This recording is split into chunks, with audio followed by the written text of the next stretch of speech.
if you're out there and you're successful, I mean, I've heard this so many times. How many people have said this to me, researchers and stuff like that, or of me, not necessarily to me, no. If you were genuine, you'd be dead, right?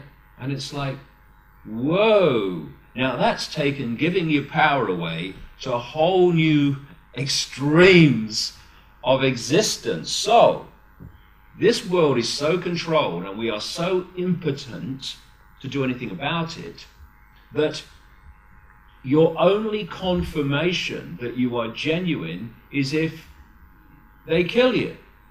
This is like the medieval drowning of alleged witches. They put you in the ducking stool, and if when they put you under the water you drowned, you were not a witch. If you don't drown, you are a witch, and they kill you. I mean, it's a joke. I mean, we should be celebrating people who are successful in breaking through the system. Not, well, he's successful in breaking the system. He's got to be part of this. Oh, please. But this is a much wider area, and very, very important. I was reading a detailed account of writings, texts that were found in Egypt. I think it was in 1945. Nag Hammadi, I don't know the exact pronunciation, it was very close to that. It was the place where they were found. And they were writings from people known as Gnostics. And funnily enough, very early on in this story of mine, right in the early 90s, one of the first things I came across after, I became clear that there was something going on, were the Gnostics and people like the Cathars. And the Gnostics, like those that ran the great library at Alexandria, and the Cathars, were invariably slaughtered by the system in all its forms, not least Christianity. And their writings destroyed. But these writings were, and texts were found in Egypt in 1945. And I've been reading detailed accounts of what they say. It is fascinating. And it was in many ways like reading my books.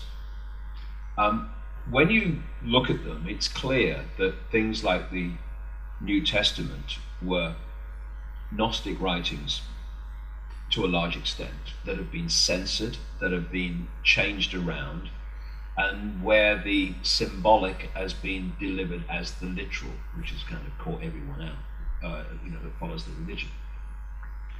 But something like a fifth of these writings talk about something called the archons. And the archons were clearly perceived as a non-human force that operated outside the realms of human sight. And when you look around the world, you see the recurring theme. In the Zulu tradition, they're called the Chitahuri. In the Islamic tradition, they're called the Jinn. And so it's the same thing under different names. And they'll talk about these archons. And there were so many concepts that they talked about that absolutely mirror what I've uncovered myself over these years. And one thing they talk about is that the archons are terrified of humans because humans have the ability for creativity, they have the ability for expansion of consciousness, whereas the archons do not have the ability to create.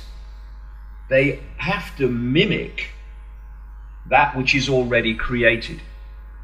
And they are devious manipulators of reality. But the reality has to exist before they can piggyback it and manipulate it. And they talk in their own way about the fact that the archons created, in effect, a fake reality, which we are decoding, humans were decoding, believing it to be real. All these themes, it's like, you know, I talked about the pieces in the puzzle.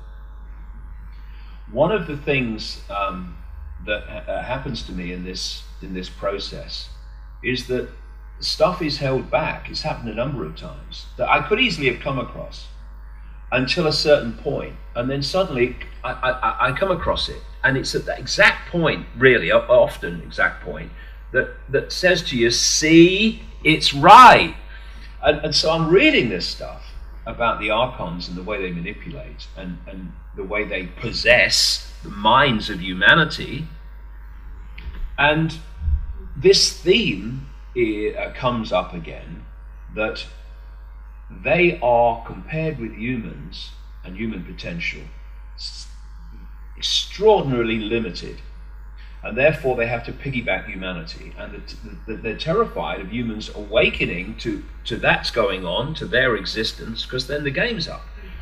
And so I have this image in my talks where I put a reptilian face in a box, and then I put a humanity in a smaller box, and that's the situation. The only way that these archons, reptilians, whatever name you want to use, can control humanity is doing it A, covertly, and B, putting humans in a smaller box than they're in. We have this, and by box I mean perception of reality and self. And we have this phrase, in the land of the blind, the one-eyed man is king. Well, the archon reptilians are the one-eyed man, and they've made humans blind so that they're king in this reality while we're blind.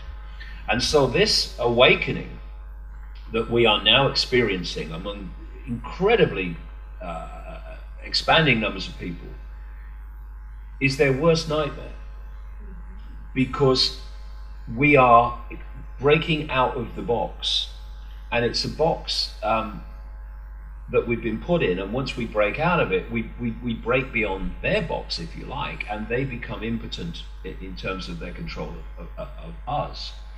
And this is why I've been saying for years now that it is not a coincidence that at the very same time that this awakening is happening, on the other side we are having this almost like panic speed imposition of the global Orwellian state, and surveillance, control.